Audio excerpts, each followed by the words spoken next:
mean, now that we're doing this update show, you just want let's kind of talk a little bit. Let's get back to where we were with you a couple of weeks ago on the program, just to give people a little bit of updating on where we at with your situation over there. What do you mean, my situation over there? Just as, like, we had you on the program a couple of weeks ago. No, she actually hasn't. She hasn't been on the program before, brothers. Oh, I'm sorry. I had you mistaken as someone else. I'm sorry about that. Okay. So which situations are you referring to here in Colorado, brothers? Are you referring to the legalization of marijuana? Are you referring to other things we've talked about? Well, not only are we over here in a race, they also are over there in a race as well. Yes, a recall election, which, I want to say before I hand this over to Dawn, is that Mayor Michael Bloomberg's sticking his nose in Colorado. That scares me. Because what if he instigates stop and frisk to be done here? And I believe the Colorado Springs Police Department, for example, would love to do that. What do you think, Dawn? Oh yeah, they would. So because they're on every single corner. They hide. These cops, they hide here in Colorado Springs. They're just waiting to catch us. So you said that they're staking people out, basically. Oh, they are. Oh yes. But do you see anything like what I've described, like on the streets of New York over here? Have you witnessed anything of what I've described? People getting unlawfully searched, and they even go too far. A young Haitian man in Brooklyn the other day just died because they burst into his apartment unlawfully without a warrant, of course, and he died from a heart attack because he was so in shock of being invaded by the New York City Police Department, and now the family is attempting to sue. You know what I mean? And that's the best thing they could. That's the best thing they could get out of it. But a life has been lost, and they've done this on several occasions. But when it comes to the brown and black community, they just don't give a damn. So, have you witnessed anything like that on from your side of things over there, from your view? Put it this way, they did it to me because my vehicle got stolen in my house. They interrogated me. They called me down to the station. They interrogated me, and they said, yeah. They said, the reason why we have you here is because we think that you took your vehicle and you set it on fire. And I said, no, I did not. And they said, yeah, but you probably want to do it because you probably want it for insurance purposes. I said, why would I want to set my own vehicle on fire? They said, probably because of insurance policy. I said, no, I wouldn't. I said, all I owed was over $2,000. I said, that's it. And I said, I wouldn't want to set my own vehicle on fire. And they interrogated me and my husband both. They interrogated you guys for a car that was. Yeah. Let me ask you a question. How do they go about the investigation? Because I know they bring out the fire chief to come do some tests to find out if the car was started electrically, from gas, from a match, from a car lighter, whatever the form of that triggered the fire in the car. Because a lot of times they like... Because it was my vehicle, and they set it on fire 1 block away from my house. Wow. Yeah. Oh, yeah. Your vehicle was stolen and then set on fire. For the 2 weeks after they stole my vehicle. Oh, okay.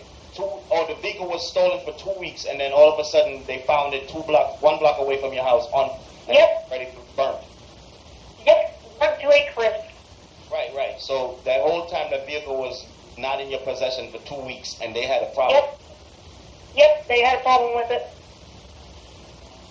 I mean, in a situation like that, you can see that is probably somebody in the neighborhood that stole the vehicle and took it for a joyride and had it doing whatever they wanted to do with. Then they decided to set the vehicle on fire. I mean, yes, they did. I mean, investigations has to be done. But I think a lot of people are upset with the way when they become the suspect in a crime that you are the victim. and which is what the police department do a lot. If there's a crime if there is somebody close to you gets murdered or something like that, the close members of that association is going to be the first people to put on blast. And that's the nature of the beast right there, because what we have seen time and time again is those that's closest to you are the ones that do you harm most of the time. Yeah. Well, then look at the Aurora thing that just happened too. With that guy that went and shot everybody in the Aurora theater last year. Also. Absolutely. In Aurora. The victim is automatically the suspect, and yes, that is happening a lot in Colorado Springs as well. And what's the word with this guy? I heard they're saying that they want to give him the death penalty. With the Aurora massacre guy. James Holm. Yeah, that was a massacre, brother. I don't care what nobody. Oh, yes, it was. It wasn't just a shooting. They were terrorized, and numerous people were injured, and people were dead at the same time. I heard they want to give them the death penalty. I don't even see why they should be pursuing anything other than the death penalty. There should be nothing in that trial other than death. You brought forth death to people, death should be brought forth to you, because that's the way of Texas. In Texas, capital murder, capital murder. I don't care how it happened, how it came about. When you are convicted of capital murder, they give you capital murder. And it says it in the Bible, an eye for an eye. But you better understand what that eye for an eye means before you go and think that you could go and work out of the Bible. Because someone in your family could be harmed, and you go out there and harm someone else, and they'll throw you in prison for the rest of your life, because an eye for an eye doesn't mean nothing when it comes to the law. Right. All right, so, you know what I'm saying? Moving along, let's, not to conclude it, because this one, it can't really go nowhere. I just really want to touch on something else. The murder rate in the state of New York right now, they say it has fallen down to a historical low. All right? Beautiful. Wow. I'm very happy with that. But let me just put this on the table, New York. It has nothing to do with the stop and frisk. Okay? Yeah, let's get that out right away. All right? I'm glad that homicide is down. You know what I'm saying?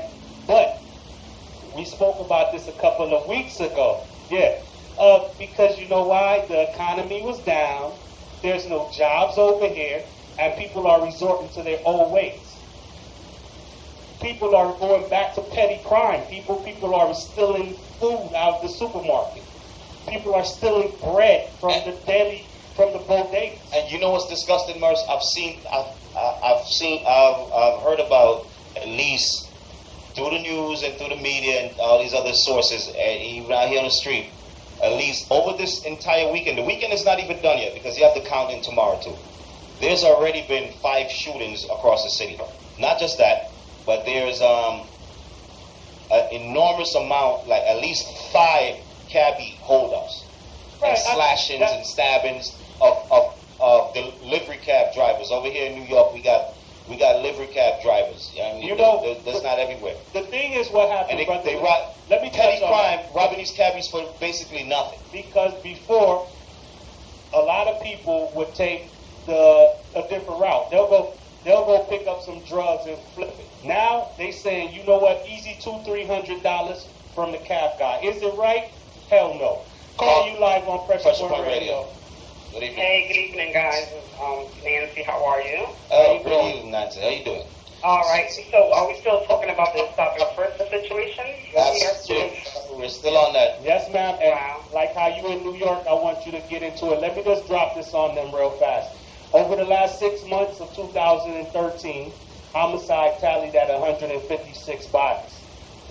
Down 25% compared to the 206 of 2012 in the first 6 months. So they say that killings are down from the early 60s, very low. I'm happy about this, because maybe we're starting to get the picture of stop hurting Yes. one another. Because all of these numbers that's tallied up on bodies in You're saying hurting one another. Yeah. Black Brother Mercy, if I can throw something in real quick, it's not going to take me very long. In Colorado Springs, where I am speaking from, the homicide rate has increased. And this used to be considered one of the safest cities in America, but the homicide rate is going up. So, Ed, guess what? Guess what we're going to do for you? We're going to send Mayor Bloomberg over there. Oh, no. You keep that son of a bitch back there in New York. He,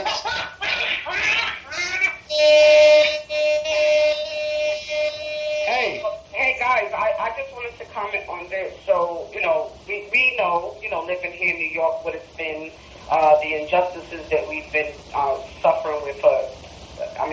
This is just another one on the notch.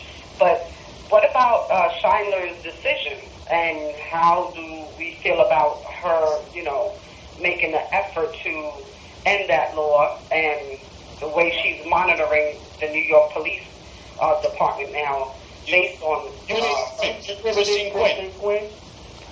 Excuse me? You talking about Quinn? Christine? No, I'm not talking about Quinn. I'm talking about the judge. The judge. Okay. All Right, the judge who said, no, you're not going to do that, New York City Police Department. We're not. She actually stopped that process. She's not allowing that to happen. So I haven't heard you guys talking about that. Actually, I did. You know what? No, we actually didn't touch on this judge right here. Nancy, I would like to ask you a question, because I'm all the way out west, so I don't know this firsthand. This is something I would like to see. Is there going to be a citizens committee monitoring the New York City Police Department? I would like to know that too. It needs to be done. With all the police departments around America, it needs to be done. Small town, big city, don't matter. This is definitely something that for the people for the people. This is how I see it. This system, none of these systems, whether it's Colorado, New York, whatever, this governmental system is not designed for us to really believe that they are, here to really protect us. Just this morning, I had a conversation with my 5-year-old grandson, and he asked me, we were at the beach yesterday, and he seen the police, police in the area, and his concern, his question to me was, Grandma, if the police come for me, what do I do? Do I have to run? And, this is the image this new generation, oh my God, this next generation has concerning the police. It's terrible that a question like that comes up, because you and I both know if a policeman was approaching us and we took off and run, we know what's going to happen. We're going to get tackled to the ground. My grandson, a young man of color.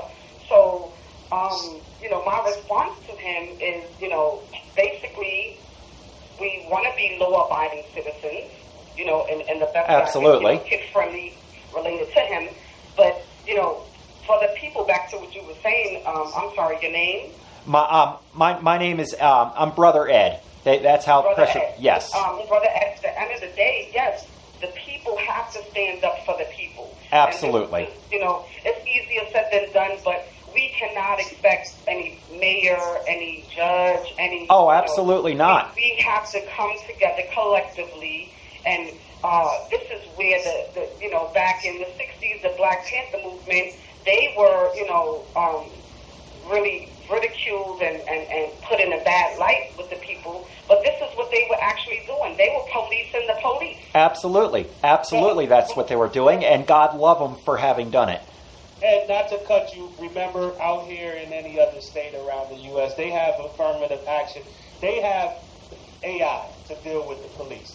Our job is to make sure that the people being put in place to approve and to give their John Hancock and their numbers towards these laws being passed. We need to know these people that's doing those works. Anthony B. and Jacques right there.